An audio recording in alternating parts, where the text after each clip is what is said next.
Welcome to Nick and Dave Deep Dive the Metaverse, a podcast exploring cult classics, subculture, and geek media. I'm Nick. And I'm Dave. And we will be your tour guides for this deep dive of James Cameron's 1991 science fiction action thriller, Terminator 2: Judgment Day.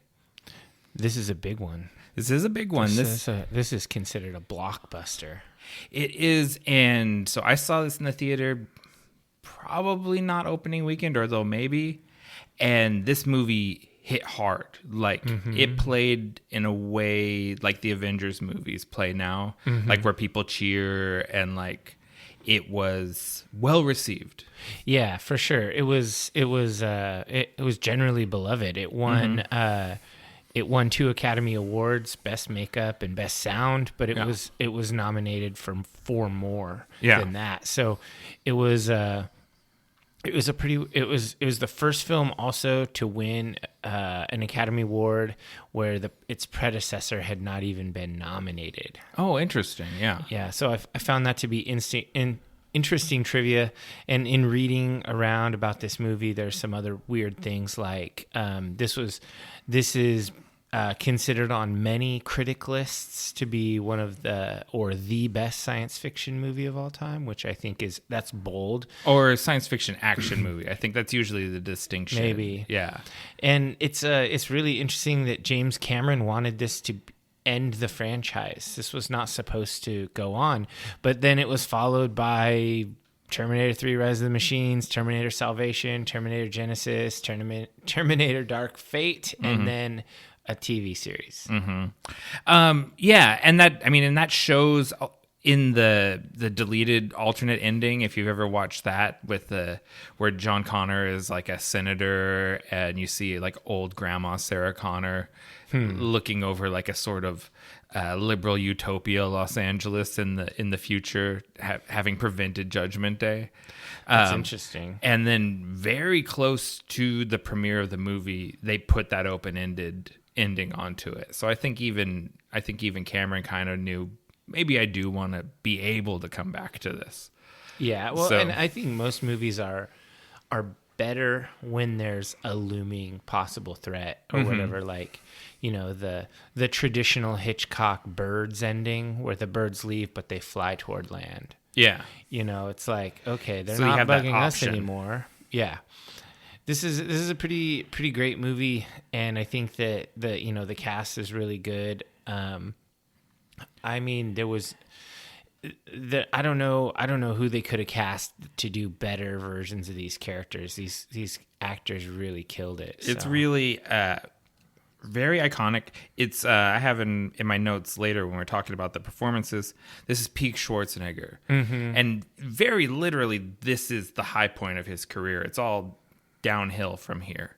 And so, yeah, I mean, he joined the Republican Party after this. He was already a Republican at this point, but he went on, of course, to be a governor after his film career sort of famously petered out. The Governator, because this is his biggest movie of all time. Yeah, I think I'm really excited to get into this one because it's just a great movie. I do think we risk here, you know, this is pretty damn mainstream. We're not very niche or cult classics or geek media. This is just sort of like it's definitely geek literally media. Everybody could. Is it geek if it was one of the biggest movies? Like, yeah, I guess Avengers are geeky and they're and Star Wars and all this stuff. Sure. Yeah, it's all geek. It's definitely geek. It's not cult. It's not cyberpunk. No, really, not at all.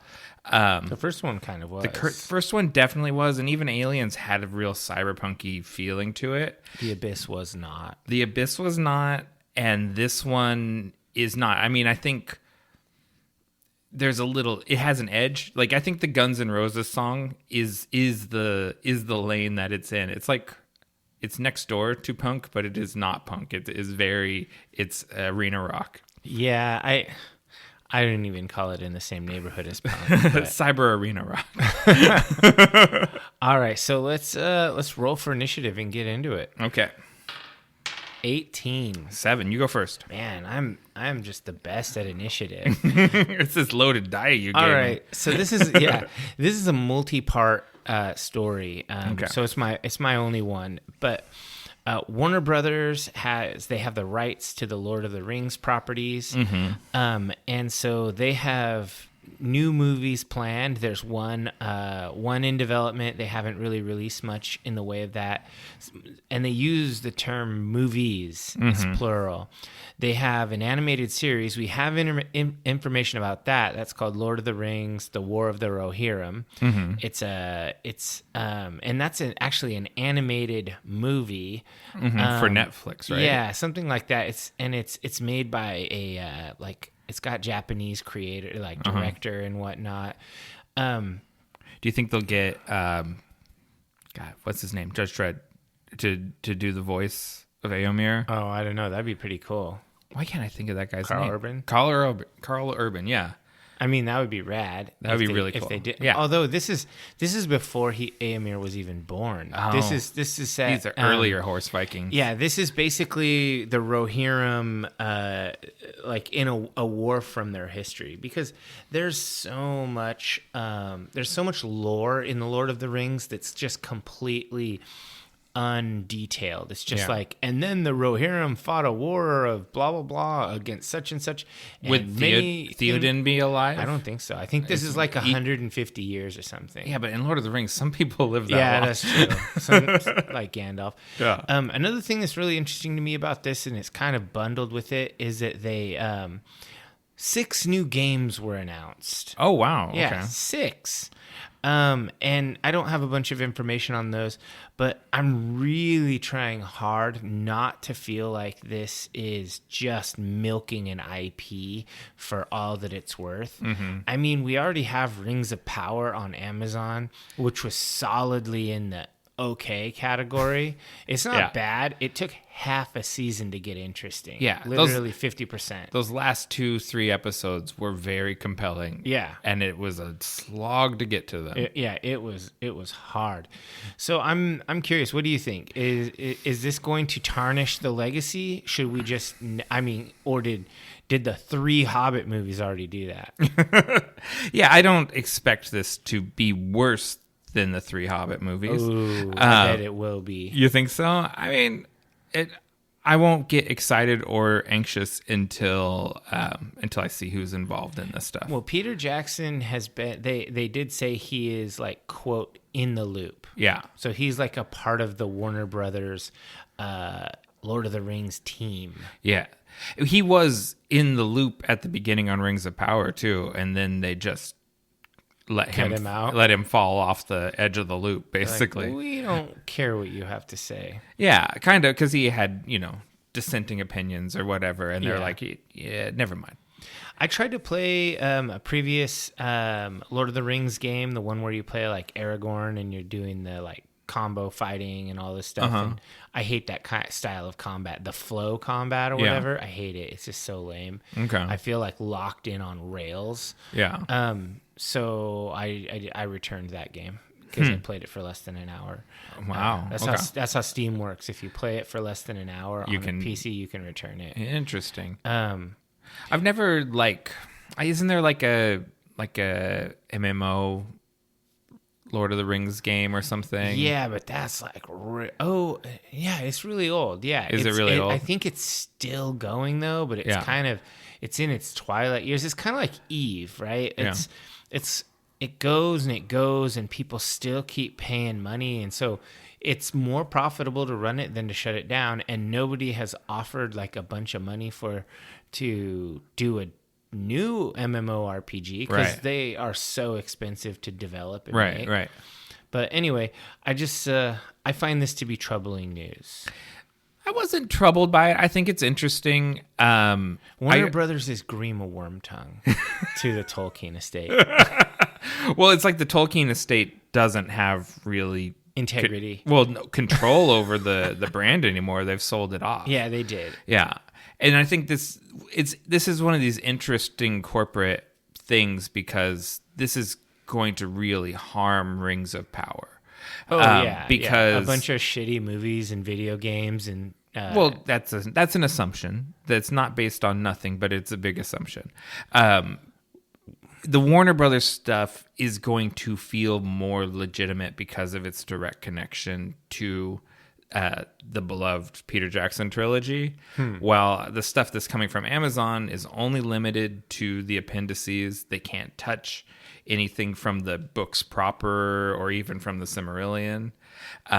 So they can only play in a much smaller playground, while Warner Brothers is going to have access to everything else, it sounds like.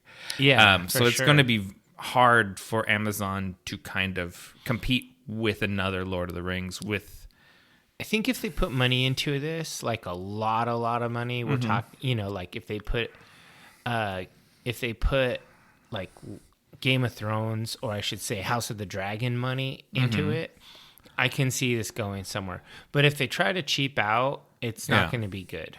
Yeah, I don't really think that would be the problem. The problem is when something is IP driven over being story driven. Do you know what I mean? Yeah, for sure. Yeah. So like before he had to back out, Guillermo del Toro was attached to direct The Hobbit, and that's one of my like kind of white whales movies I wish had happened.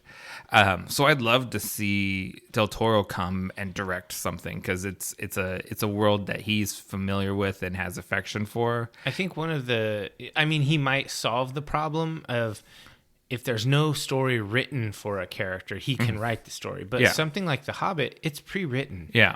You don't need a storyteller there. Right, but all the books have been adapted. I don't want to see the original trilogy get adapted again. No. I think it'll all be side content like this. Yeah. War of the Rohirrim and whatnot. I think it's a big, rich world with a lot of room. We're already getting Gandalf origin story in Rings of Power. Yeah, but that's gonna, but that will not feel canonical anymore, I don't think, with this to fight against. It's really weird how they license just the appendices to Amazon. Like that's I bet a you weird that was deal. the only thing that wasn't already licensed out to Warner Brothers. It was just not. Yeah, they just didn't bother with it. Yeah, they're like, no one would. We're not going to make anything from that. And Amazon is like, we will. Yeah, they saw an opening and they took it, thinking Warner Brothers was done. Like a hyena coming, and the lion comes back to the carcass. Yeah, although it's weird because Amazon is way richer than Warner Brothers. That's probably true, and Amazon has put just ridiculous money into Rings of Power. Yeah, because Bezos is a fan of it. He said, "I want this to be awesome." Yeah, and it looked expensive. It just was boring. Mm-hmm. They bought the finest of LARP armor that you can buy. Totally.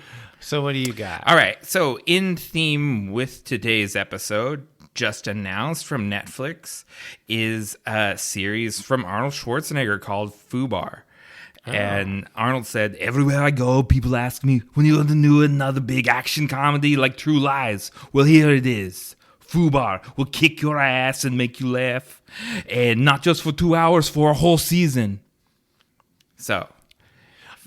He's lying. Because nobody's asking for True Lies. There's actually a True Lies TV show. See, I didn't know about it. And I do a media-based podcast. Yeah. It hasn't really set the world on fire. Yeah. I'm not saying that I'm the most in the loop guy, but I do read the blogs about, like sites about nerdy media. No, there's actually, there is a True Lies TV show. I think it's still going on like ABC. I don't know what network it's on. But yeah, not involving James Cameron. I'm sure he gets his cut, but he's not involved with it, and Schwarzenegger's not involved. But anyways, it's just a little paycheck. So Fubar does seem very True Lies-esque because it's about a father and a daughter whose their whole relationship is built on a lie when they find out that both each other are CIA operatives. And then they'd have to join forces, and it's an 8-episode series will depict the themes of family dynamics, humor and action, and of course, spies. And, it had a very generic-looking trailer of old man Schwarzenegger smoking cigars and doing Schwarzenegger. It was like an Expendables vibe.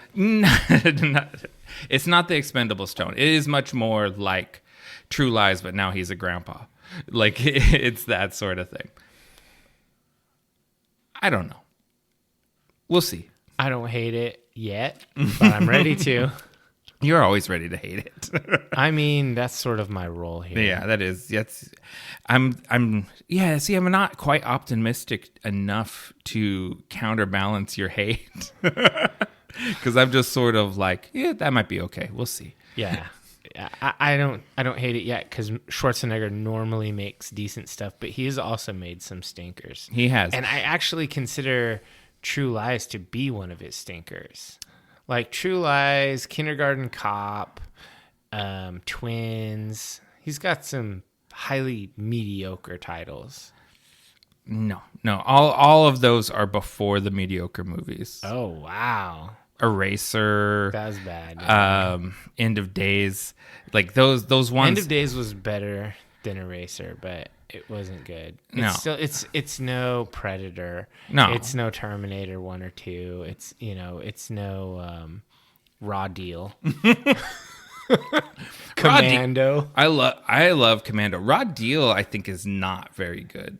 Raw Deal's bad. That's not one. That's like his early on. Yeah, that's not one I ever rewatched. I've maybe seen that once, maybe twice. Commando is worth it, though. Commando, I've seen infinity times. That's what. Yeah, I love that movie. Not that makes it good, but it's highly enjoyable. Yeah. So what else you got? My other news item.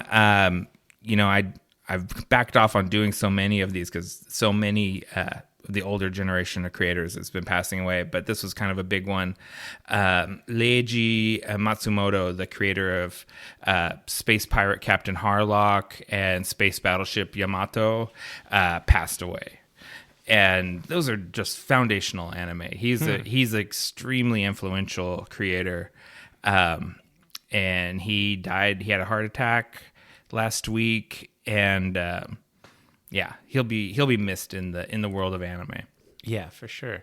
Yeah, doing a lot of obituary ones gets kind of a bummer. It is sort of a bummer. He said something cool though. But, I don't think it was not like right before he died, but he said that read this quote that was like, "Even when I die, my skeleton will keep fighting for my ideals." Oh, and I was like, "That's hard. That's really yeah, that's pretty rad. That's awesome."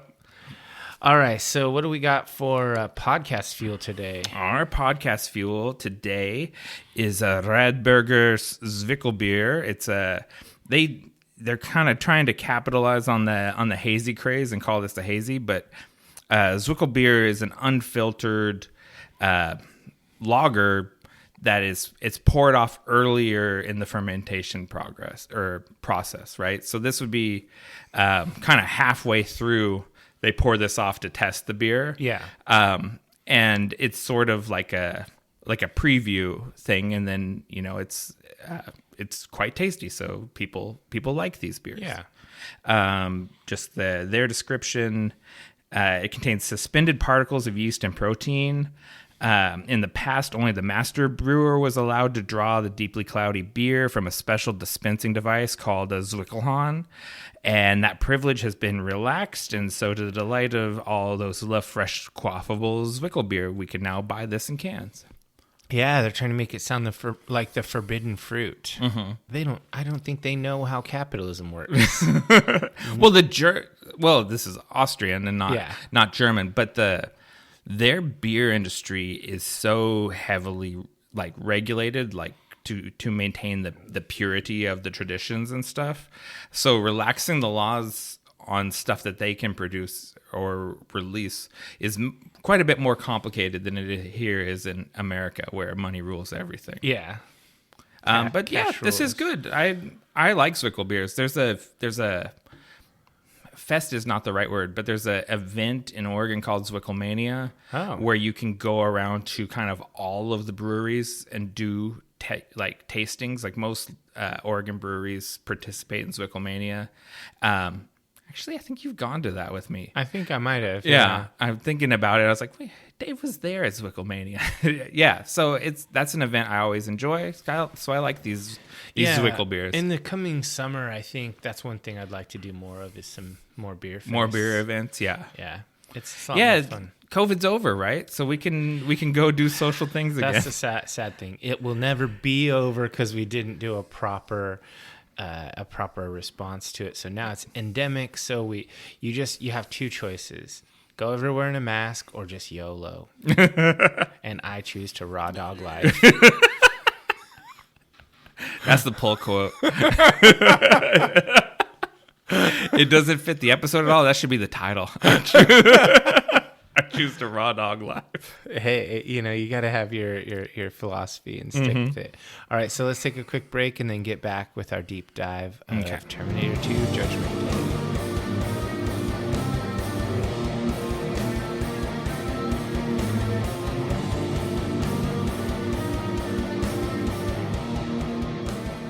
Welcome back, divers. Let's dive into Terminator 2 Judgment Day, 1991, directed by James Cameron. After failing to terminate Sarah Connor and thus preventing the birth of John Connor, Skynet again sends a Terminator to the past, this time targeting John himself as a child, but once again the human resistance is able to send a protector, this time in the unlikely form of a reprogrammed T-800 Terminator.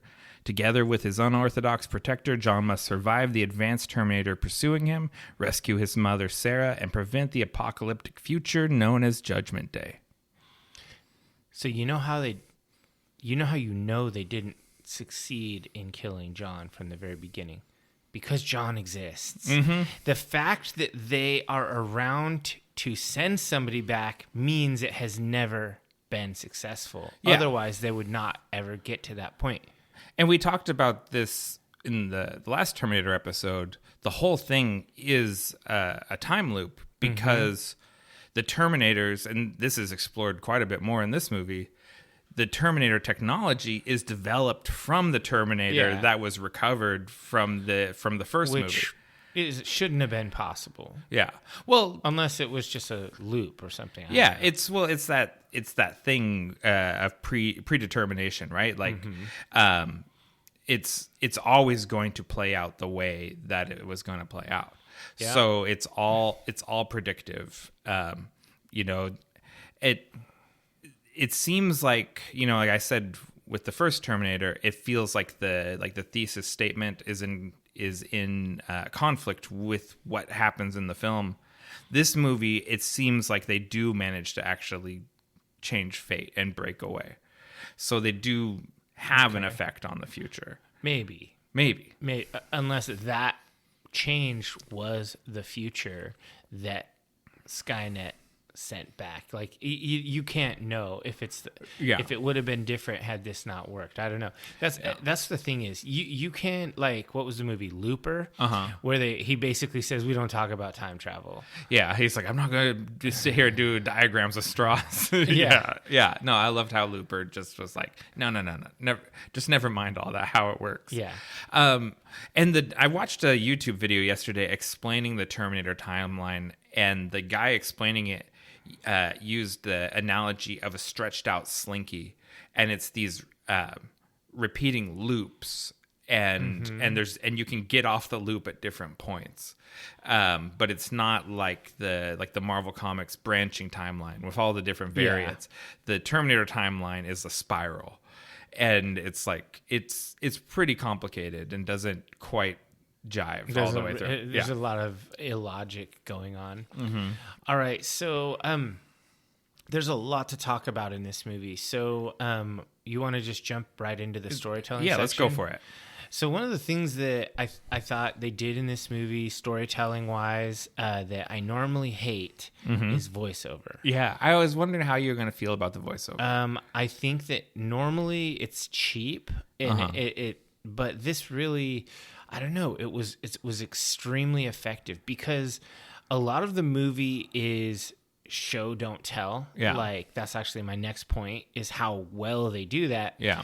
Every now and then having a data dump while there's like something cool to look at is great, because so much of it is just unsaid. They don't tell you anything. Like, you end up meeting the main characters in the movie because they each have like sequential scenes. Like, we have the Arnold scene when he enters, and then we have the T-1000 scene, and then we have the John Connor scene, and then we have the Sarah Connor scene. And it's like you're not being explained a bunch of stuff. They're not telling you that John is like a rebellious rapscallion. They're just showing you. Yeah. And so he's snotty to his foster parents, and he's stealing money from the ATM. He's a bad kid. Yeah. So yeah. But a smart kid, right? Because he's a hacker. Because he's a hacker. Remember how hacking back in the day, it was like this movie and Hackers, it really, you went there and you plugged something in and there were like some cables going between, and then you did some cool stuff. You waited and it was really tense while you waited, and there's a progress bar, and then you win. Yeah. Actually, I feel like the way this is portrayed with his ATM hacking machine is fairly plausible 1990 technology. Probably. I mean, nowadays the way that you hack is that you send an email to a grandma who then forwards it to everyone. And she just gives you her PIN number. Yeah. That's modern hacking. Yeah. They hack the person. Yeah. I think I have a theory on why I think the voiceover works so well. And that's because it is established at the end of the previous film that Sarah keeps this audio diary, right? Yeah. Like where she records cassette tapes to herself and to John. It's like Interview with the Vampire. Yeah. And so because it's tied into the story and it's not just like an omniscient narrator, there's a story reason why this voiceover exists. I think you accept it. It doesn't feel like, why is this character talking to me? They're not. She's talking to herself and to John. So it has a story reason. Yeah, there's a reason she's informing John of all this stuff that she's doing and whatnot. So that kind of makes sense.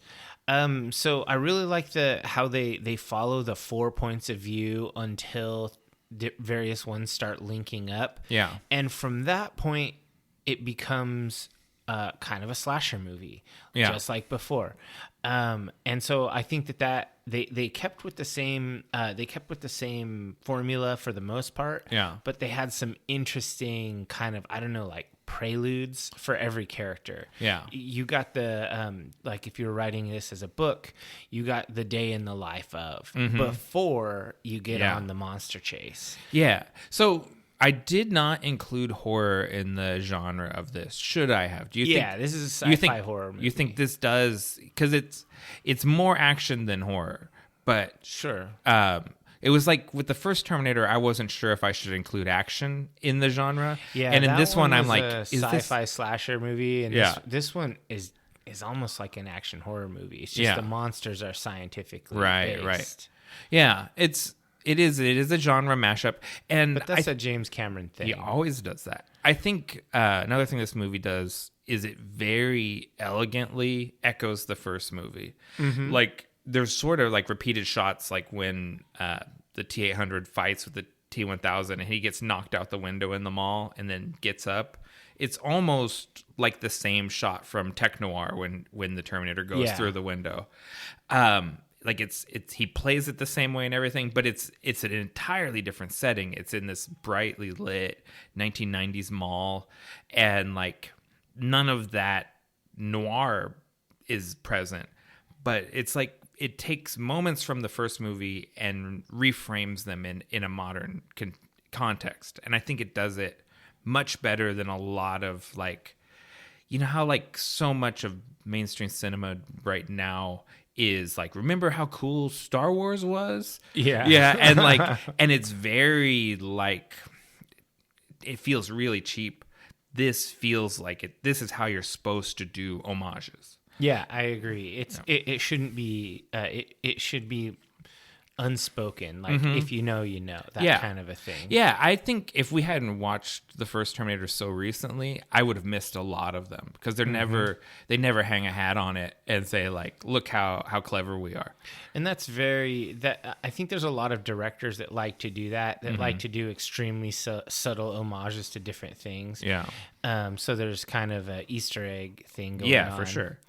I thought that another thing that they did really well with the storytelling, it had to do with writing the characters. The endoskeleton T-800 is such an iconic villain. He's extremely scary in the first movie, and in the title sequence, they show there's a thing where whenever there's like fire, they're a Terminator. There's like fire Terminator. They're associated, and so like they have the endoskeleton wreathed in flames in the beginning, but it's a flashback to the Skynet war, right, or whatever it's called. And I think that they do a really good job of painting that really scary villain, and then having him do a complete face turn. Yeah. So by the end of it, you're sympathetic to him. Yeah, and it's really fascinating. Even Schwarzenegger was sort of reluctant to buy into the idea of the Terminator as the hero. Yeah. He, as they were going around to the producers and selling it, he was sort of like arguing with James Cameron about the Terminator not killing people and stuff. And Cameron was adamant. It's like, if you're going to be the hero, then you can't kill people. He's like, well, I can kill people before John Connor tells me not to kill people. Yeah. And he's like, no, you're the hero of the movie, so you'd never kill anyone in the whole movie. And he's just like, he was very like, well, then how am I even a Terminator? Like, it was like, he had a hard time with it. I would love, and I don't know if you remember, the twist was spoiled in the trailers. Everyone knew going into it that the Terminator was the hero of the movie. Sure. But the way the movie is set up, it lets you not know. You know what I mean? Like, if you had never seen any promotional material, had no idea, I think that twist would hit so hard when he tells John to get down and then he starts shooting the other Terminator. Like, I think that would have just hit, like, it hits anyway, but I would love to have seen the movie without knowing the twist was coming. Kind of like Dark City. Yeah, where the narrator explains the whole movie. It was aliens all along. Yeah, they had them in a little terrarium in space. No, I think that's definitely true. The twist was pre-spoiled because they just really wanted to have trailers with T-800 fighting the T-1000. They wanted to really spoil that, and they did. They spoiled the hell out of it. It's a choice, like, to go ahead and spoil it and to put some money shots in your trailer. Like, that's a choice, and I think it obviously paid off for them because the movie was huge. And the movie was hugely successful. But it just would have been so cool to not know it was coming. I like twists. I really like being surprised by a movie, so I would have loved that. Yeah, there's a couple of other directing choices that I really liked, like the choice of vehicles. They reused the tanker truck thing, just like the first movie, and I thought that was really cool. But instead of fire, it was liquid nitrogen this time, so it was a twist. And it's a reverse. I really liked that idea. I also liked how they threw a curveball in that. The police officer he's always wearing a police officer's uniform, and he's always driving a police car or police motorcycle. He's the stalker, the bad guy, right. And they have the biker in the in the crappy vehicles. Or the Harley was pretty nice, but after that, every vehicle is crappy. They have that guy being the defender. So they throw a role reversal and they represent it with vehicles. But by the T-1000 always has a better rig. Yeah. It's just like constantly a better vehicle. Yeah, because he's the more advanced. It's that 1000 compared to the 800. He's that much more advanced. And that's really, James Cameron has spoken quite a bit about that, the choice of portraying the T-1000 as a police officer. And he talked about how the police officers dehumanize the people that they're supposed to serve and protect. And so having the villain being portrayed as a cop is it's a political stance, and it's a very purposeful one. I think it was I mean, it was a pretty good decision because he is extremely intimidating. And he gets he has a lot of social capital in society when he by being a cop. Yeah, he can just walk around and boss people around, ask questions that are inappropriate, that kind of thing. Yeah, I mean, it's crazy. Can you when he goes to the foster parents and they're just sort of predisposed to him, like they're like, oh yeah, of course our dirtbag kid is in trouble with the cops. Yeah, what do you do this time? Yeah, and then they just give him a picture. It's like, here's a picture of him. Go ahead, keep it. Yeah, no big deal. Yeah, and they don't ask. Well, they do ask what it's about, but they don't they don't ask any of the defensive questions of like, can I see your badge number? Yeah, what are the charges? What are this about? Yeah. Can I see a warrant? Any of those things? They're very cooperative foster parents. They're snitches. They are. You know who's not a snitch? That redhead kid with the mullet. No, yeah, that's a good homie. That's a good. That's who you want on your side. Yeah, he's like, have you seen this boy? He went that way. Stands in the way. Yeah, that guy was not even he's in his 20s. Oh, is he? Yeah, he was in his 20s when they shot that. He just looked like a little kid. Huh. I guess that's a movie thing. Yeah. So do you have anything else for the storytelling segment? No. I mean, I talked a little bit more about just how strong James Cameron's storytelling instincts are, the way he maintains the sense of geography and movement.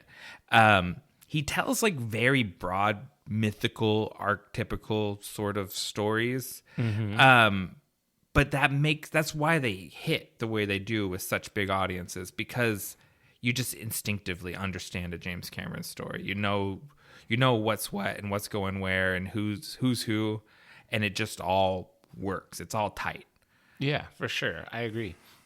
And the only other thing I had was basically, I like how this movie uses tension. How it's fast, and then slow. You have it releases the pressure valve. They got away, and then it's fast, and it slowly ramps up. It's like 2 steps forward, 1 step back, 2 steps forward, 1 step back, through the whole thing. Yeah, and so it's a really good dynamic. If you always have it always fast, it's impossible to it just becomes blah.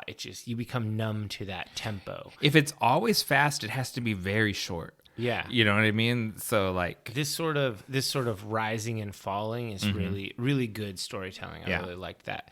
So let's talk about one of the biggest categories in this movie: visuals. Yeah, this is cinematography and production design. I mean, they pretty much used the Abyss technology for the T-1000, right? Yeah, it's the stuff that they basically they invented for the Abyss. Because Cameron had this idea of a second liquid Terminator all the way back at the time of the first film.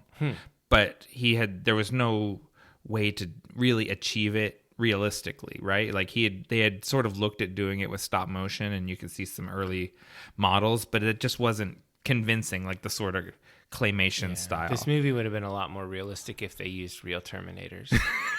Right? Yeah. All that money spent, and they just couldn't hire a real Terminator. What about representation? Yeah, they were just actually trying to break the Terminator labor union. By using puppets and human actors. Exactly. Yeah. So using the effects that they designed for the Abyss, they were actually able to realize the T-1000. Some of the morphing doesn't hold up to the modern eye. But I tell you, in 1991, that shit hit hard. Yeah. You'd never seen anything like this. Yeah, it was intense. I saw this in the theater. I remember it being really cool.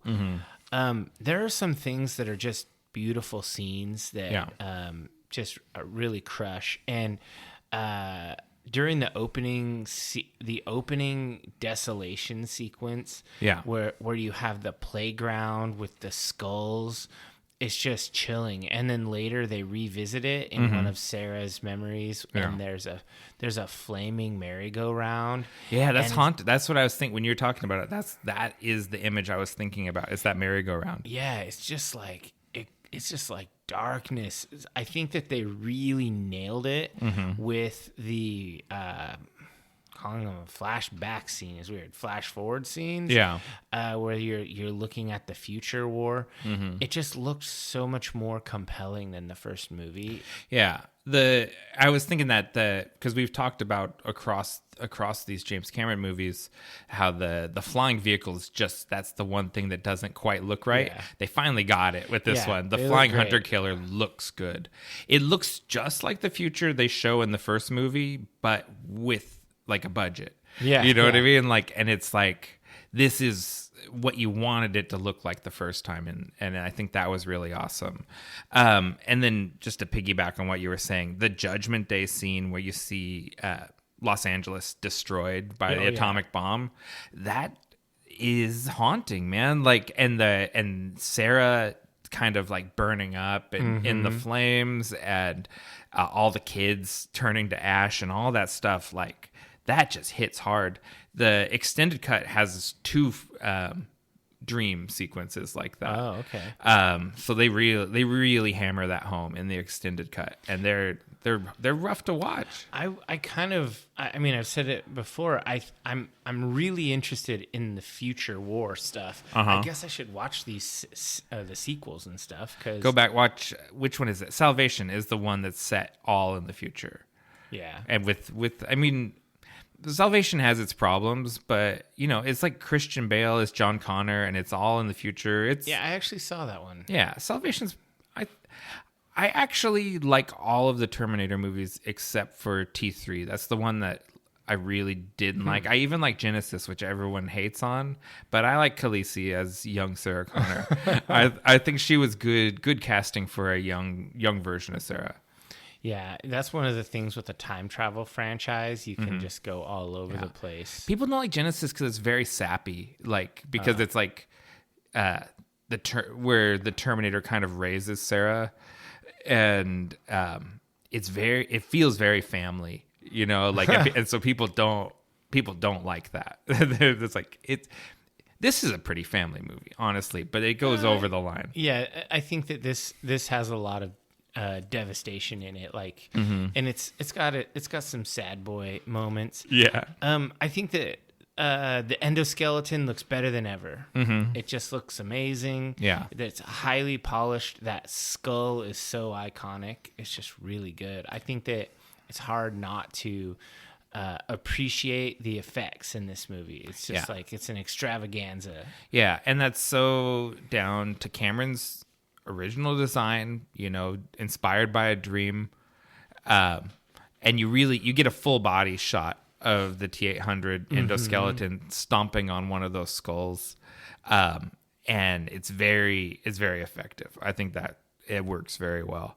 Talking about that aesthetic, though, the thing I just sort of called out, and we talked about this a little earlier, is how not cyberpunk the movie is. It doesn't have any really of the noir lighting effects, or very, very rarely. There's some night scenes that are pretty noir-y, but most of this movie it's realistically lit, it's brightly lit, it's mostly out in the daytime Los Angeles scenes. Adam Greenberg is the cinematographer, and it's aesthetically just in a different plane than the first Terminator. Yeah, it doesn't really look like the same place almost. Yeah. Yeah, for sure. And I think that I had, now we're talking about this, I'll jump to a different point, but I think Los Angeles is basically a character in and of itself in this movie. Like they're going in the Los Angeles River and the drain culverts and like the California style, the mall, all this stuff.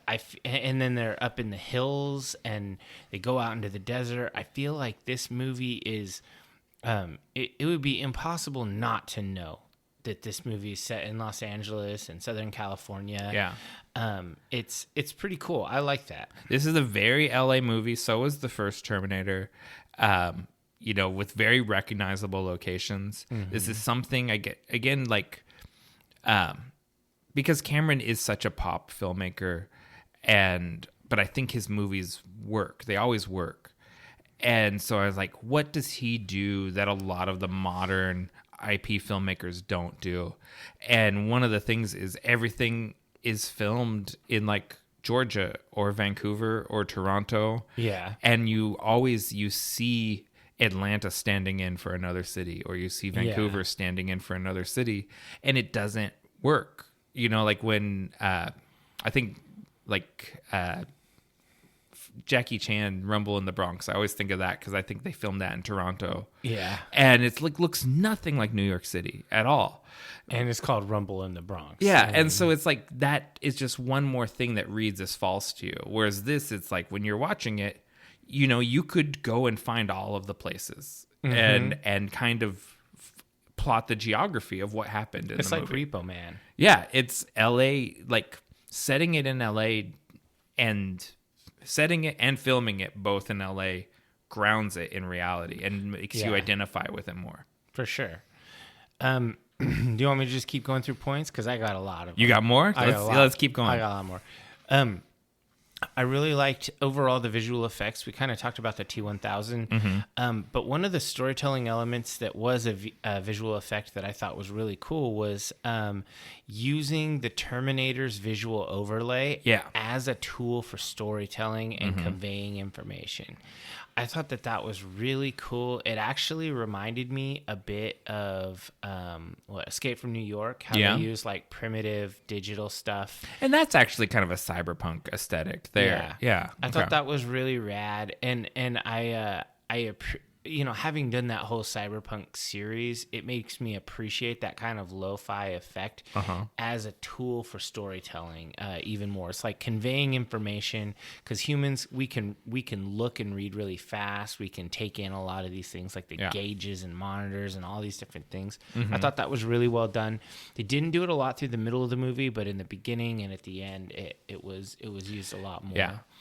I thought that there was one scene that I thought that was just, aside from the flaming merry-go-round, another super beautiful scene was when the T-1000 is chasing down John in the mall, and he's running, and he sees T-800 coming down the hall, and he has the box of roses, and he pulls the shotgun out of the box of roses, and the flowers are falling to the ground. And as he raises up, John hits the deck, and he starts shooting. Just kind of that scene, the way it was shot, the dynamic movement of all three characters, the flowers falling to the ground in slow motion as he's taking shots. I just thought that was just beautifully done. Yeah. It was kind of a master class on how to make a simple moment seem complex. Yeah. He deploys the slow motion really effectively several times, right? Yeah. So there's that one. There's the one where the Terminator comes out of the elevator in the mental hospital. And then there's when he shoots the T-1000 when it's frozen. Yeah. And, you know, like, because he delivers the line, the hasta la vista baby, and then shoots him, and then it slows down. And so you really get to, like, take in the Terminator being blown to pieces. The shattering. Yeah. Like but it's not like, you know, not to bag on him, not like a Zack Snyder where he's always half the movie slow-mo. Yeah. You know, like Cameron he hits you with just a little bit of slow-mo to highlight the scene, and then comes right back to regular speed.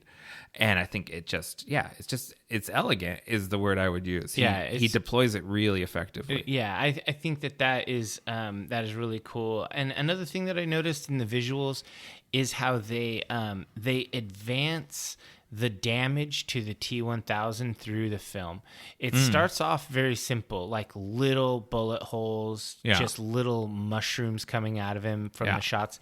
And then it moves on to shotguns, and then more and more, and it's bigger, and it's always more. And then finally the grenade launcher splits him. So it's just sort of a thing like an arms race where they can't figure out how to finish him. Yeah. And I liked how that was just subtly done. You almost, because if it had just been constantly the same, it would have it would have numbed you. It wouldn't have been like, whoa, it's even crazier. Yeah. Like it was an escalation that was subtle, but added to your feeling of how much this movie is like advancing. It just has a steady, like a trudge forward of inevitability, like a Terminator. Yeah, I don't know. Did you happen to watch the Patrick H. Willems video I sent you? Oh no, I didn't have a chance. Because he talks about how and shouts to Patrick H. Willems. He's a filmmaker and video essayist that I follow. But he talks about how James Cameron action scenes aren't about the heroes doing cool things. They're about just surviving the sequence, and you always feel like your hero is outmatched by the thing that they're fighting against. Yeah. And so even though now you have your own pet Terminator to protect you, there's a better Terminator trying to kill him. So it's like you're always just getting by in a James Cameron action sequence.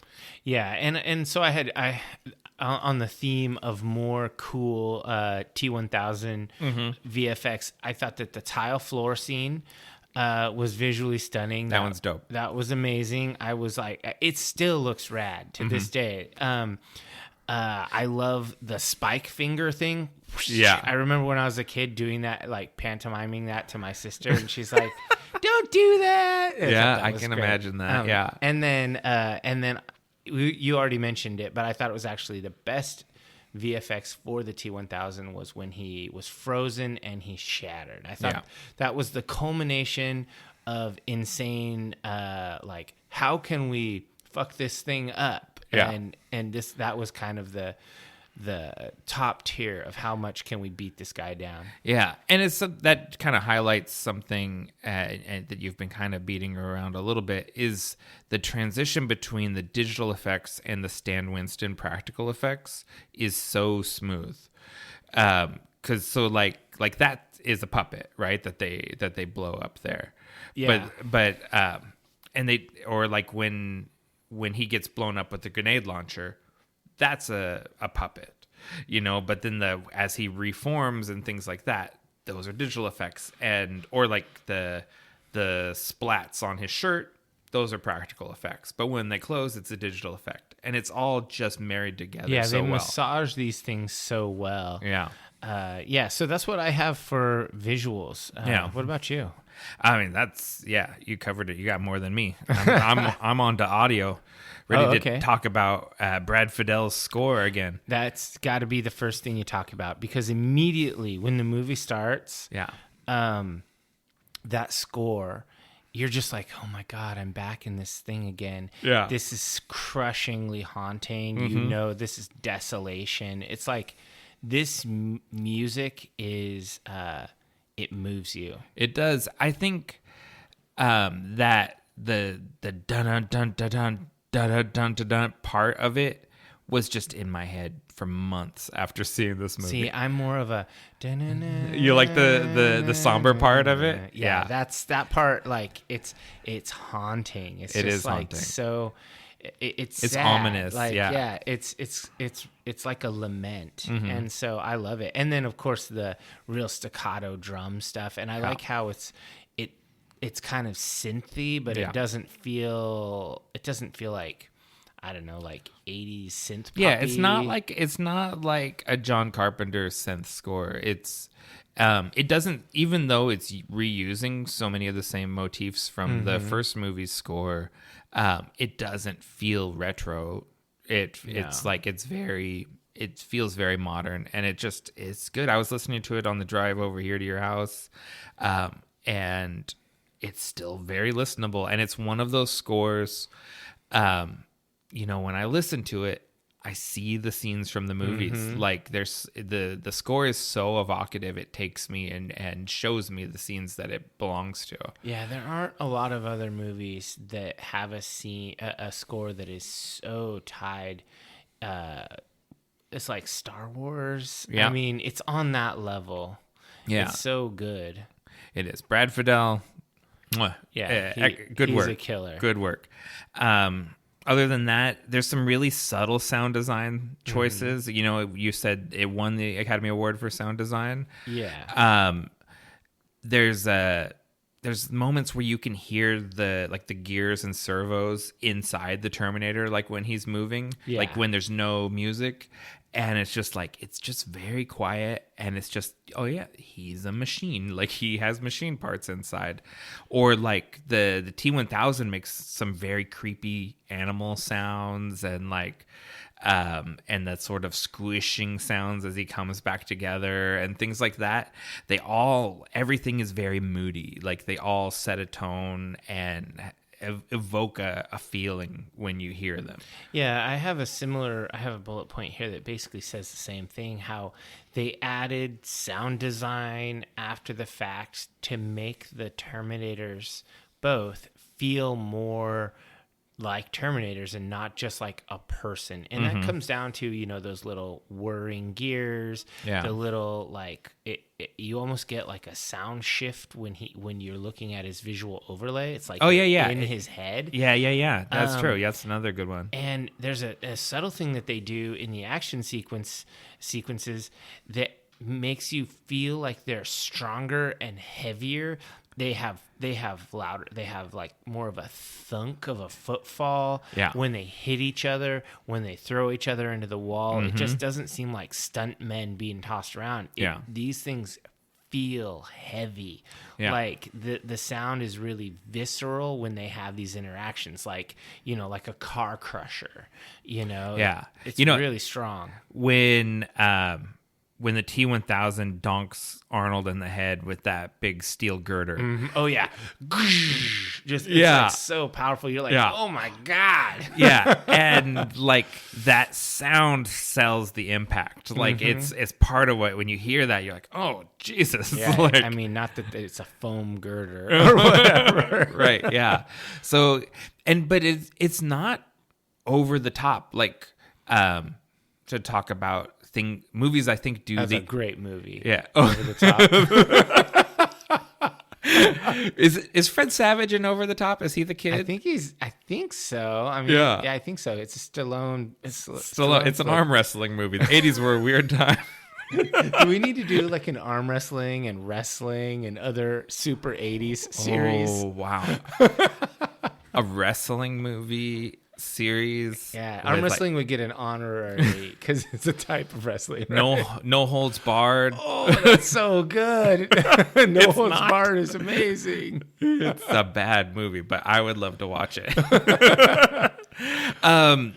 But so yeah, Over the Top.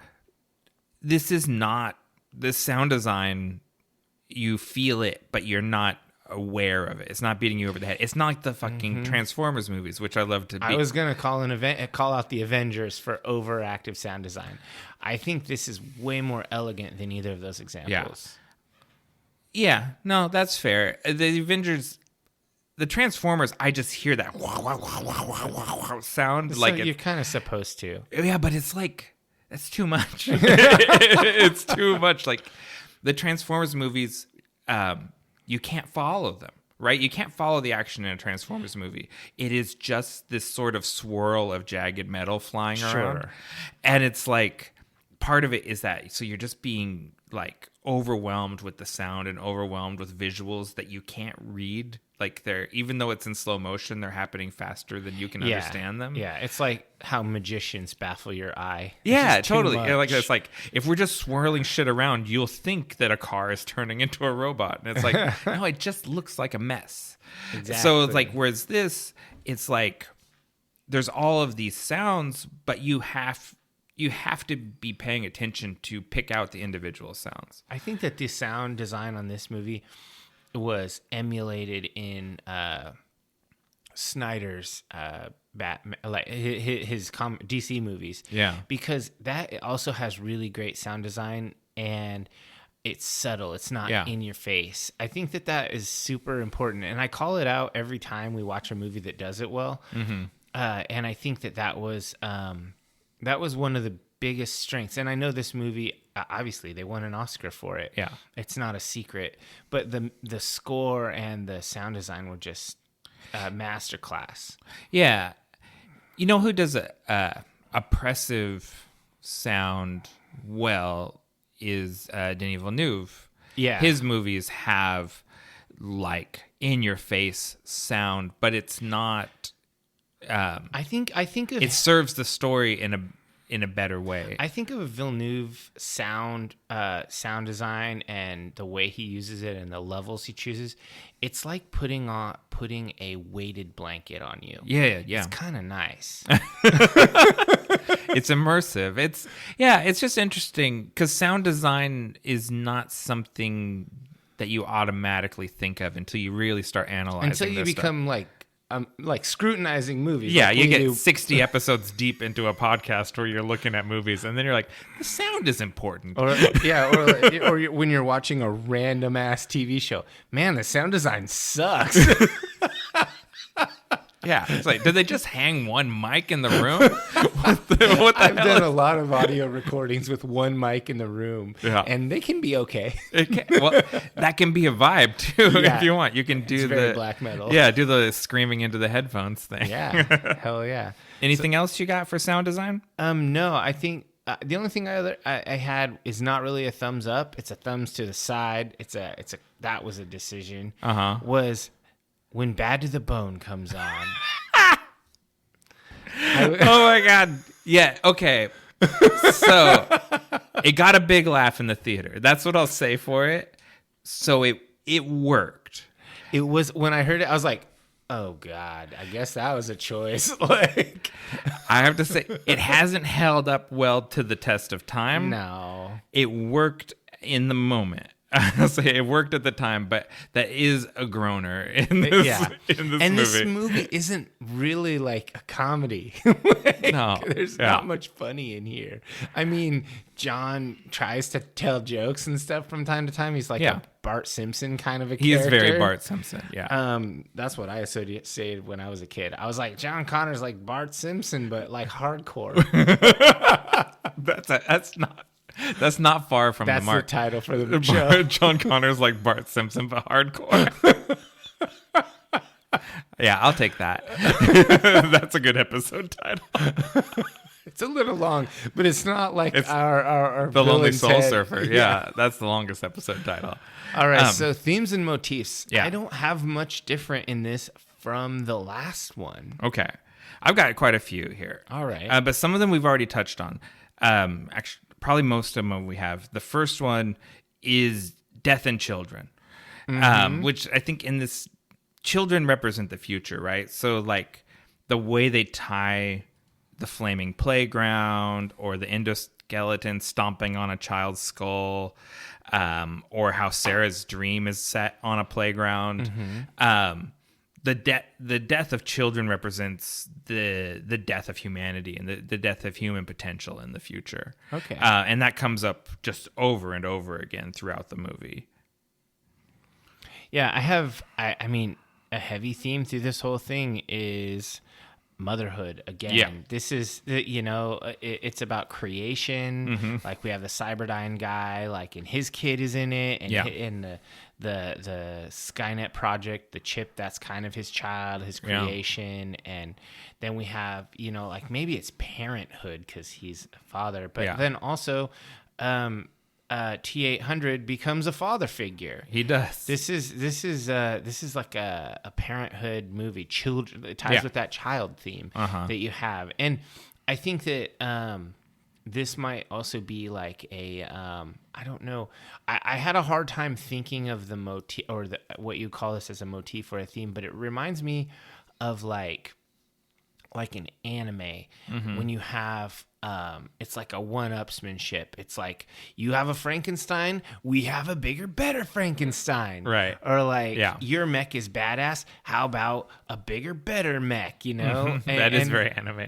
Yeah, it's so anime. Like, I feel like that is the Terminators. Like, and then there's another Terminator in a future one. Like, it's like they just get more. A little extra. That whole one-upsmanship is another theme that they're pushing here. Yeah. So my next thing was the subversion of roles. You already talked about this, but the antagonist, the villain, is portrayed as a police officer, while the protector is portrayed like a biker. And then Sarah effectively becomes a Terminator. But when she goes to kill Miles Dyson, she's become like a robot at the same time that the robot is becoming more like a human. So it's about kind of twisting those things around, and that's a theme that that both Cameron's talked about both of these things. The idea of what it takes to make a human become like a machine, become unfeeling and desensitized, like Sarah has been becoming, basically, because she felt like she had to. While the Terminator is on the mirrored journey and is learning how to become a human. And then we talked about already that the T-1000 is a cop, like, just to highlight that dehumanization. So that's probably like, you think the he'd have a main thing. Punisher skull on his cruiser? It was on the blue line sticker. Probably, but yeah, probably. Unless the precinct doesn't allow the stickers on their vehicles. The vehicles, yeah. You still see them though sometimes. Yeah, just not a great idea. Bad look. That's all I've got for that one. How about performances? What do you got for that? Oh, one more on the theme was again the time travel paradox. Oh, okay. Because like this one, and I already said this a little bit, but they actually do seem to alter the future, which they didn't manage to do in the first movie. Okay.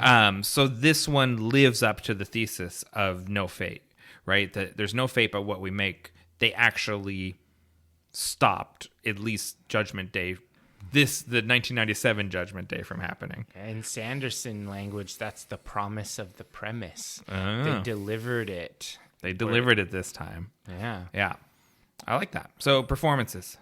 I mean, there's like the big four: Schwarzenegger, Hamilton, Patrick, and Furlong. I mean, this is really an ensemble cast. I mean, Schwarzenegger's the biggest name, so he's the marquee. But all of them have similar amount of screen time. Yeah, it's Hamilton's movie. I mean, in my opinion, she gives the standout performance of everyone. She gives a really good performance. It's really hard to say that Arnold Schwarzenegger or Robert Patrick were less than, because they were playing machines. Yeah. But I agree. Linda Hamilton did an amazing job. That character is iconic. I've never watched any of the TV show about her, just because I always figured it would not be good. I've heard it's good. It's with Cersei Lannister as Sarah Connor. Yeah. I think it's a sci-fi TV show from the early 2000s, so it probably doesn't hold up great. Yeah. But at the time, I remember people being really into it. So, yeah, I don't know. I would say when Linda Hamilton first comes on screen and she's doing the pull-ups she's got her hospital bed turned on its side. Physical transformances like that from actors were not as common in the 90s. Usually, if you wanted someone that's all jacked, you hire someone that's all jacked. You don't get a actress and have them work out like crazy. People were shocked when they saw her, like her muscles and stuff. It is like people gasped. And so now I think it's much more normal. Like, you hire a trainer and you get in crazy shape for a movie. And a year before, they're like, all right, and we're going to put you on the juice. Yeah. And this is the Hollywood diet. But in 1991, that was like, oh my God, look at her. Like, and she's a formidable woman. Like, that's, she's really impressive. Yeah, I think that Linda Hamilton did a great job here. I think that Edward Furlong was also a standout because he was a breakout in this one. He was playing a little prick, and he did it really well. He's the coolest bad kid, is what I have in my notes. It's like, we would talk about a little bit in text earlier that, like, he's much whinier and snottier than you remember him as a kid.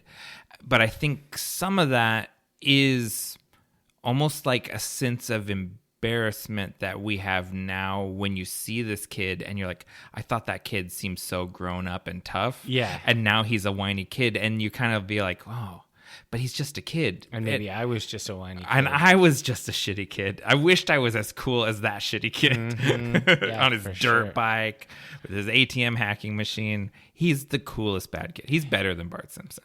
Yeah, probably. I mean, and then there are times though where I feel like he overacts, and then I think about it. It's like, no, maybe that kind of drama is age appropriate. Yeah. Like when he's like, "I order you not to go." Yeah, it's like, oh, that's a hard one. It's like, well, I mean, it's a little cheesy, but maybe that's how a kid would be. Like maybe that was the right delivery. Well, and it's, you know, if you think about it, it's like the first reliable father figure he's had in his whole life, basically. Yeah.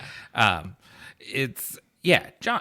Let's talk about John for a little bit. There's a detail that I really love in the performance, and that is him handing magazines to them.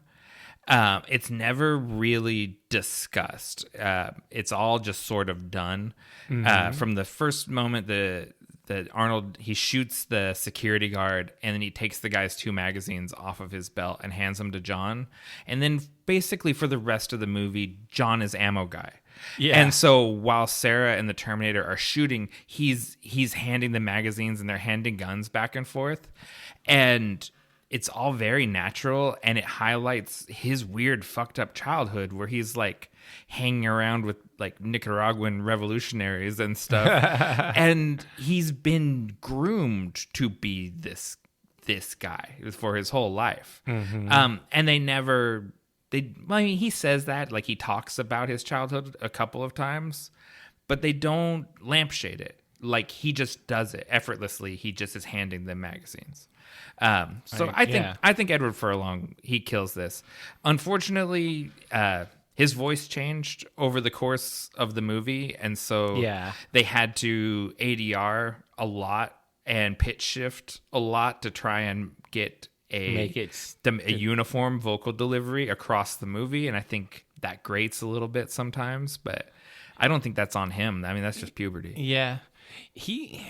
I thought when I saw this movie that this guy was going to become like a huge movie star. He didn't really. No, drugs, man. Drugs are...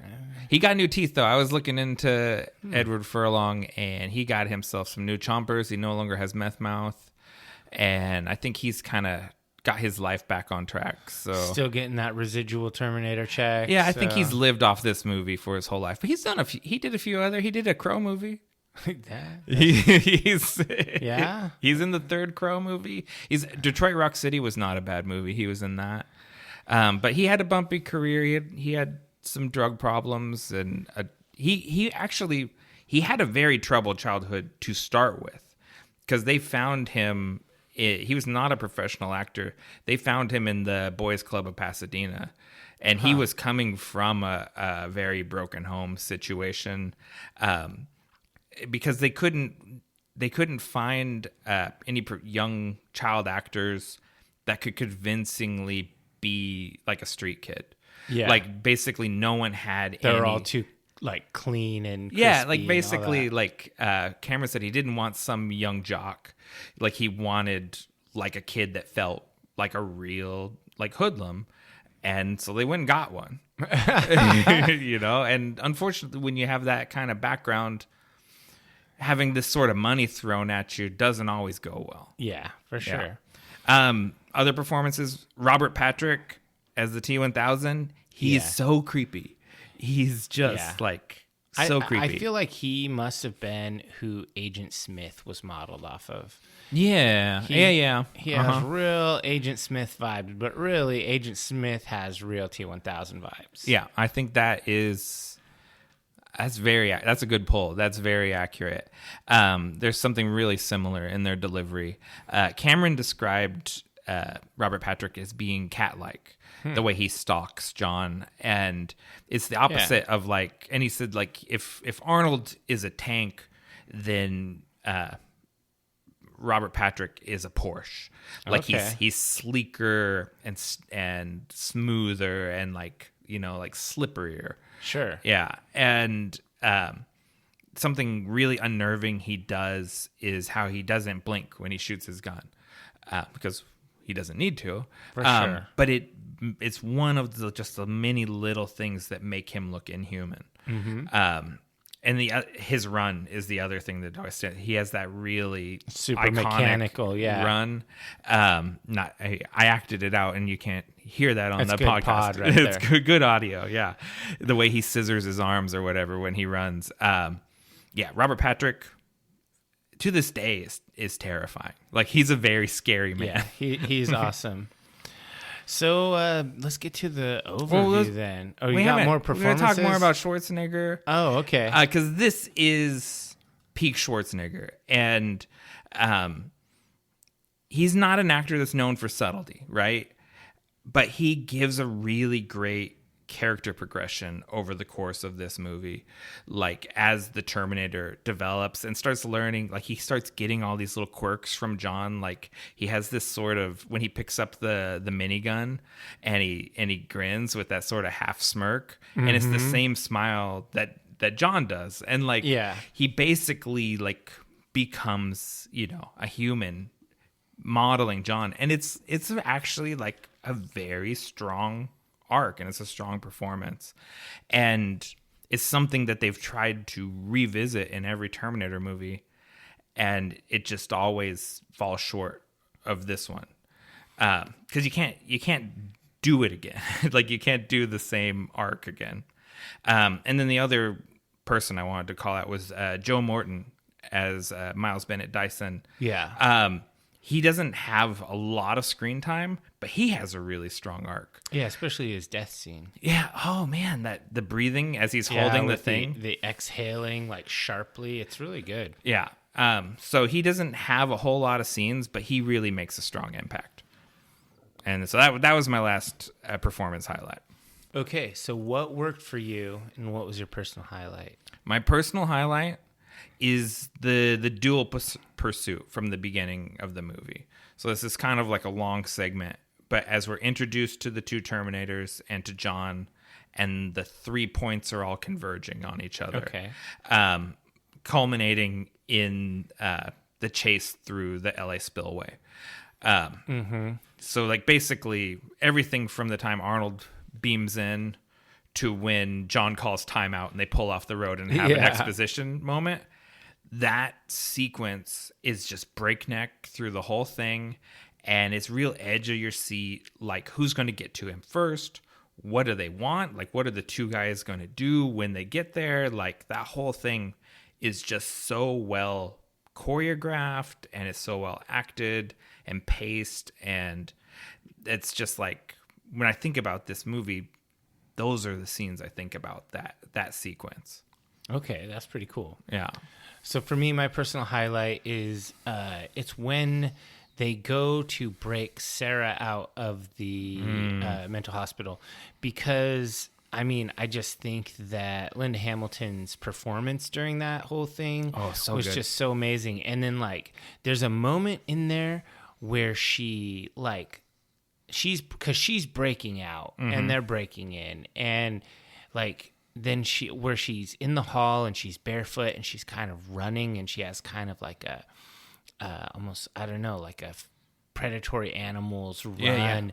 And then she's very on the balls of her feet, like a cat. And then she picks up the nightstick, the tonfa, and she kind of spins it and then runs off with it. I'm like, oh man, that was fucking badass. The way she moves, the physical acting, is so good. And I love when she beats the shit out of the molesting guard. Oh yeah. And she like, it's justice. Just gets him across the bridge of the nose with the broken broom handle, and then just wails on him. And I watched the DVD with like the commentary on the not the audio commentary, but the one where it's text commentary, and it said something that how pads are used in stunt work, but they don't always hold up to Linda Hamilton's method acting. Oh my God. And she really wailed on that guy. and it just like, iconic, man. Yeah, that scene, that whole section, that portion of the movie, that was probably my favorite part. She's so confident through the whole thing, and the way she falls apart when the Terminator comes off the elevator. Yeah, she's like, ugh. she just becomes a whole different character. Yeah, that's why this section, I mean, it's hard not to say like the ending foundry portion of the movie because it's so amazing, but that's the climax of the movie. Yeah. If I'm looking for something that I think was just truly exceptional, I'm going to go with the mental hospital. Strong. That's a strong pick. That could easily be mine too. I'm glad we didn't pick the same one, though. That's good. So did you have anything else that worked for you? What else worked for me? It's all the things that we've already talked about. The performances, the performances, especially Linda Hamilton's, and then the interplay of the whole ensemble is so great. Like when they kind of lock into their weird dysfunctional family, and they go like out to the high desert to go get her guns and everything. Like their leaving Las Vegas moment. Yeah, like I love the interplay between all of them. ILM's groundbreaking digital effects and Stan Winston's makeup and puppetry and Fantasy 2's miniatures, the way the three elements are all so seamlessly integrated with each other. This movie still looks great. Like it doesn't give you really any of the, well, that didn't hold up. Like you never have those feelings. This movie still works. Yeah. And then finally, practical stunts, chases, fights, driving, explosion. I miss movies that were made with real people on real locations. You miss good movies. Yeah, like I miss the movies that today's movies are always imitating poorly. Like these movies that, like a lot of the movies we've been talking about, Terminator, Aliens, Predator, which we've never covered but should. These movies were just new things that just came out of nowhere. Someone, a brilliant person, created them. Yeah, had a dream and made these things. And that's just lost. That sort of creativity, we don't see a lot of it right now. Yeah, you don't see a lot of it because it's not as guaranteed bankable. Yeah. The studios want to go back and make more Lord of the Rings movies. They don't want to make a new thing that can be the future's Lord of the Rings, Mm-hmm.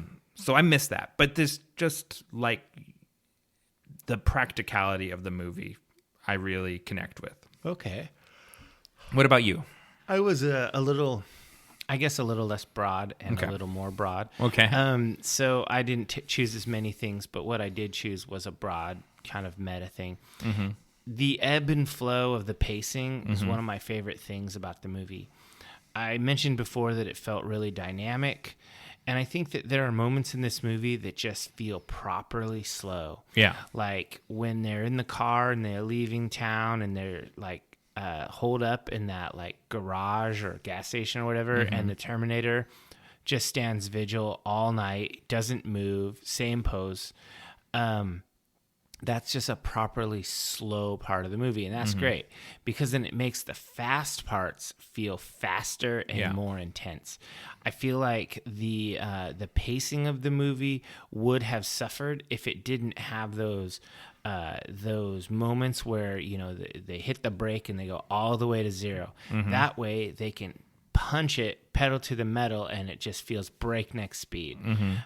So I felt like the pacing and the way that they cut the movie made it feel really engaging and really interesting the whole time. I didn't really tune out at all in this movie, and so I thought that was probably worth mentioning. Cool.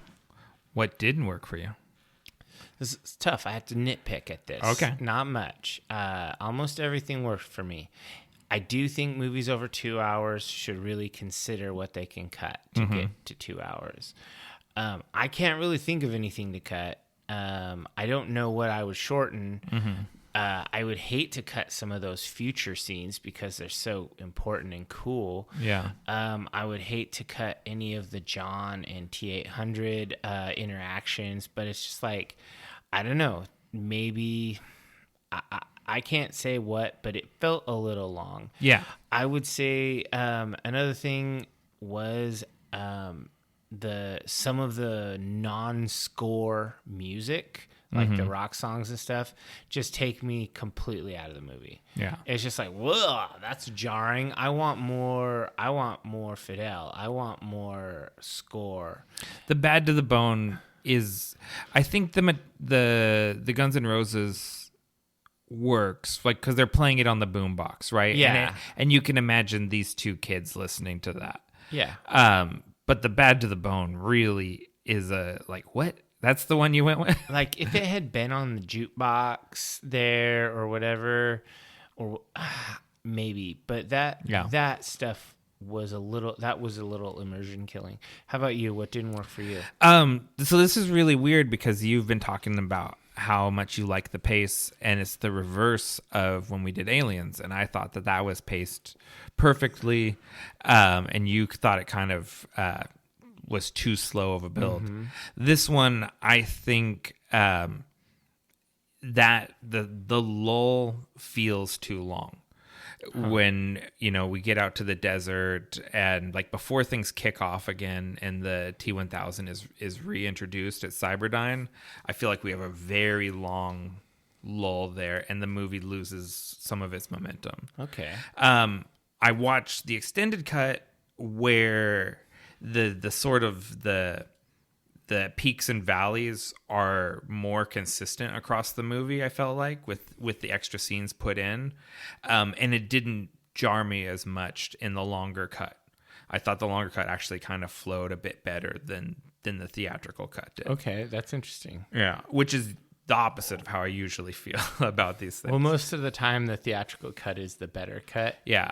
Well, it's just and that sounds totally weird because it's just it's snappier. It's more tighter. digestible. Yeah. Yeah. I like having both. Honestly, I like that. Lord of the Rings is like that. You have the more digestible theatrical cut, and then you have the big. I haven't watched the theatrical cut since the theater. I always watch the big dog cut. Yeah. I like to have both of them. And so this is not actually a criticism of the movie, but I didn't know where else to put it except for what didn't work for me. You don't sink into molten steel. Molten steel is too dense for a body to sink into it. But a Terminator is heavier. The Terminator would literally, he would sit on top of it and burn there. His clothes would burn off. His flesh would burn off. How do you know his alloys aren't heavier? They're not heavier than steel. They're so dense. No, he's made of steel. It's not like, yeah, because if they were heavier than steel, he wouldn't get crunched in the gear. So it just bothers me. It's so much more cinematic, right? If you sink into the molten steel like it's water, but that's just not how steel works. Well, I mean, it looks like water when the T-1000 is thrashing around. It's not gloopy at all. At least the T-1000 is actually made of liquid metal. So like there's a reason why, because he just immediately integrates with it, right? Like he becomes part of it as another. It's like you poured steel into steel, and they just kind of come together. But you just don't lower into steel. You would just. We should test that theory. We should lower. We need to get a Terminator and lower. Can you imagine? You get like go to Stan Winston's shop. I need a full size Terminator made of steel. Made of steel. I'm gonna lower it into a foundry. I want to see if it will just kind of turn sideways and lay there. It would catch on like the outer stuff would all burn. It would be horrific. It would lay there like a funeral pyre as it slowly melted in. I think that's what would really happen, and I think that would be tough for the audience to take. We have to. He couldn't do the thumbs up as he goes under. Which is Dave knows this. That's a GIF I go to regularly. Yeah. I love to use the thumbs up in the molten steel GIF. It's a good one. Mm-hmm. All right, so what did you rate this bad boy? It squeaks out of 5. I was real close to giving it a 4, but it's just too iconic. It's too good. It's too good, and it's got a 5. This was a an almost all 5 series. Yeah, so I was watching it, and I was like, man, that opening sequence with the desolation and the nuke and the fire and the score, I was like, oh my God, this is so good. And I was just like in movie bliss. And then Bad to the Bone comes on, and I was like, this is trash. You dog a whole star. And then, yeah, and I was like, this is just fucking trash. And then he fights the mullet guy, and I was like, all right, I'm back. You're back. No, I'm just kidding. It's a 5-star movie. I think it's hard not to give it 5. Rotten Tomatoes, it's a 92%. It's an 8.6 on IMDb. I got Letterboxd at 4.2, and we have Google users give it a 95%. So pretty good. I mean, it's like a 4.5 movie if you are into that. Yeah, but I think that's probably where I would have come down if we used fractions. I would have given it that. But the way how influential it was, how well it holds up, you know, when you have to pick what side of the 0.5 you're gonna land on, swing to. This pushes over its significance pushes it over onto the 5 side. Yeah, I agree. All right, so I guess let's go ahead and take a break and come back with our final segment.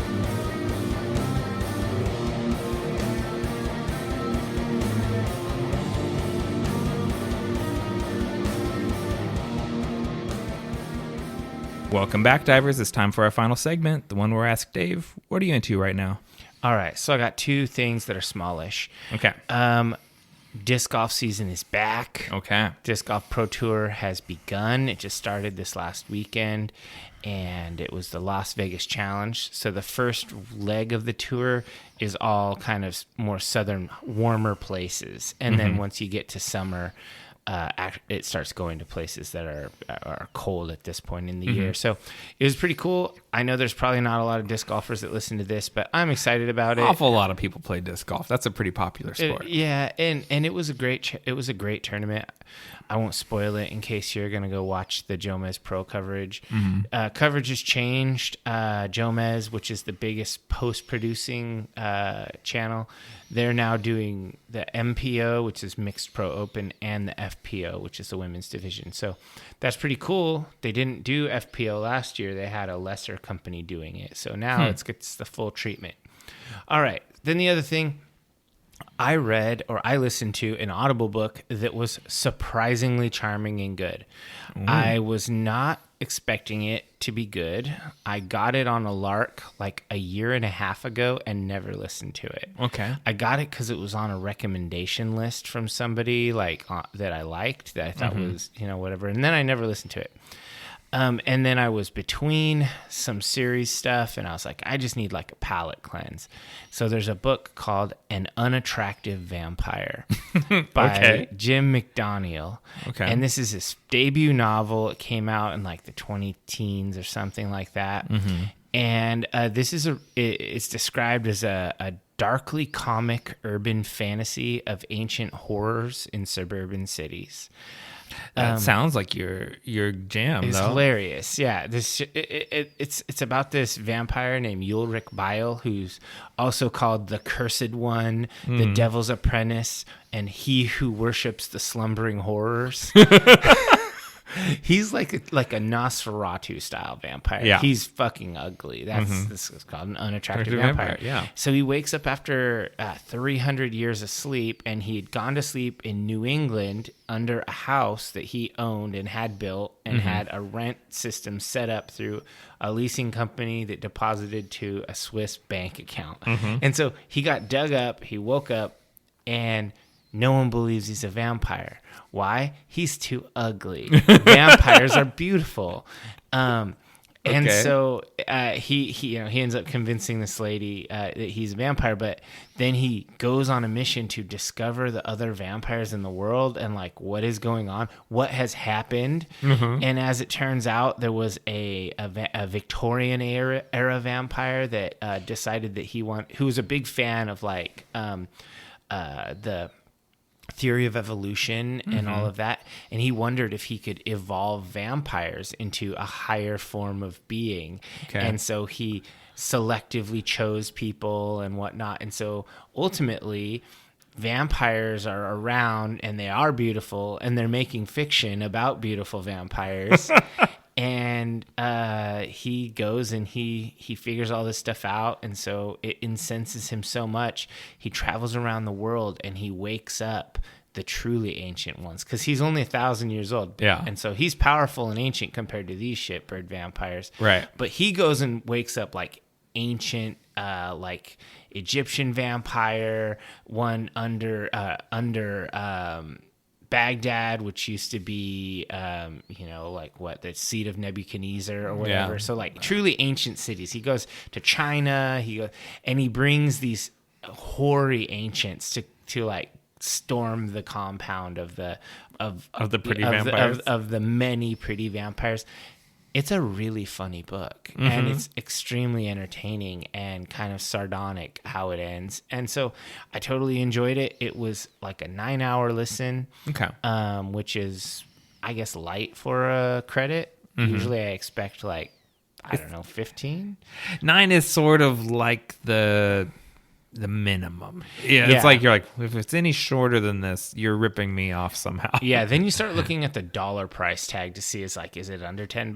Because credits are worth more than $10, And so, anyway, An Unattractive Vampire by Jim McDaniel is very worthy of a listen, because it's amusing and it's about vampires. So what made it sit in your, it was interesting enough that you got it, but what kept you from actually listening to it? I've been on so many series. I've got a bunch of series that I'm in, and I've been jumping between them. And I actually just, after An Unattractive Vampire, I went back to Joe Abercrombie, who is an amazing writer, and I went back to his stuff, because sometimes I'll power through, and a lot of these people will write things in trilogy chunks. Yeah. And then there'll be another trilogy chunk or whatever.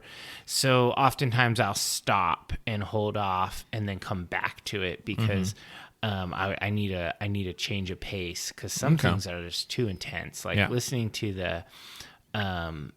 to the Dark Tower series, I listened to 3 of them, and Diver Lance listened to the first one, and he said that it wasn't for him, and it's not for a lot of people. It's weird. It's people love it, it's their favorite thing, or they hate it. It's very polarizing. Yeah, it's interesting, because it is almost like reading poetry in a way. It's about beautiful prose, and not as much about a story. I don't know. Yeah. It's hard to explain. Interesting.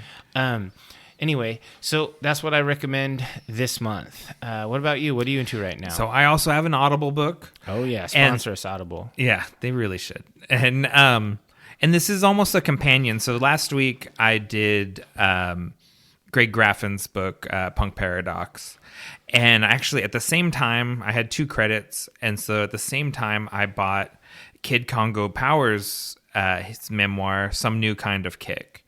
It was because I couldn't decide. They both came out last year, and they both were very well reviewed.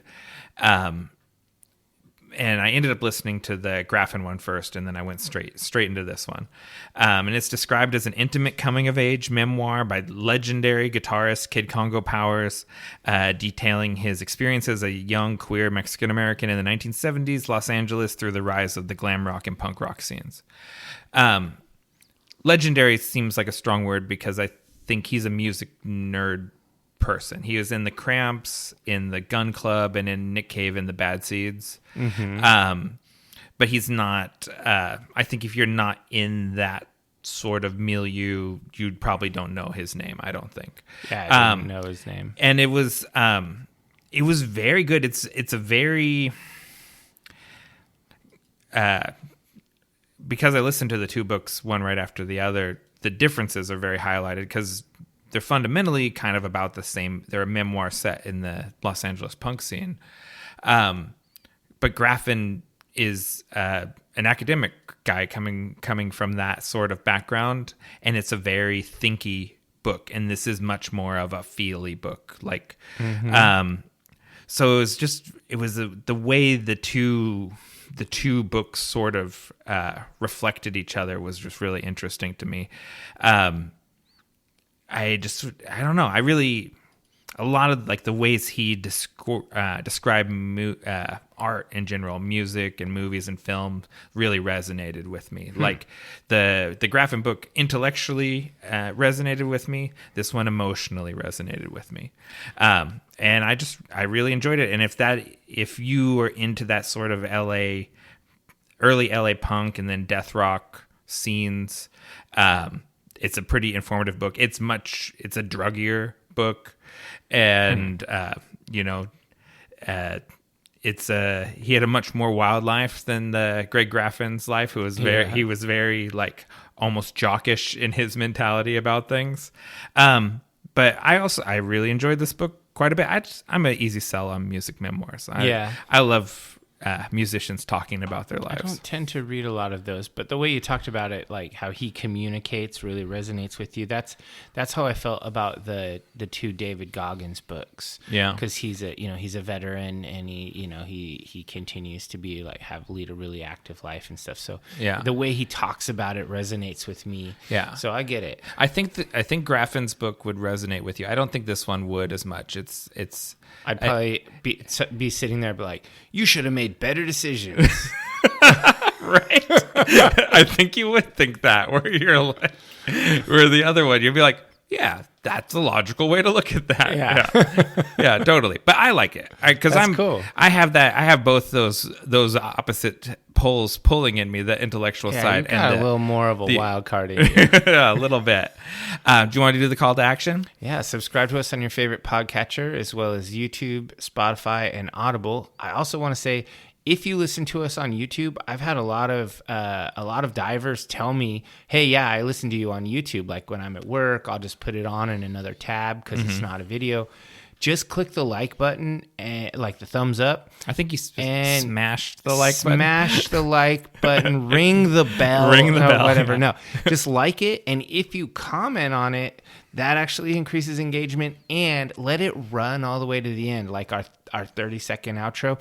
That really helps promote us in the algorithm. I know that's lame to talk about, but we want to reach more divers. We're not making money from this. This is the joy of this is the love of the game. Yeah, we just want more people. Yeah, there's a lot of things like that. Playing a YouTube video all the way through on Instagram, clicking that little favorite, the ribbon. Yeah, that adds, sharing us to your story, those things, all these things boost us in the algorithm. Yeah, and we just want to reach a wider audience so we can do more cool stuff. All right, 5-star review costs you nothing but means everything to us. And new episodes of Nick and Dave Deep Dive the Metaverse drop the 1st and 15th of every month, and you can find us on all social media platforms across the metaverse is at Deep Dive the Meta. We are on Twitter, which Dave likes. We are on Instagram, which I like, and we are still on Pinterest, which no one likes. Well, I guess this is really goodbye. Don't say goodbye. Say good journey.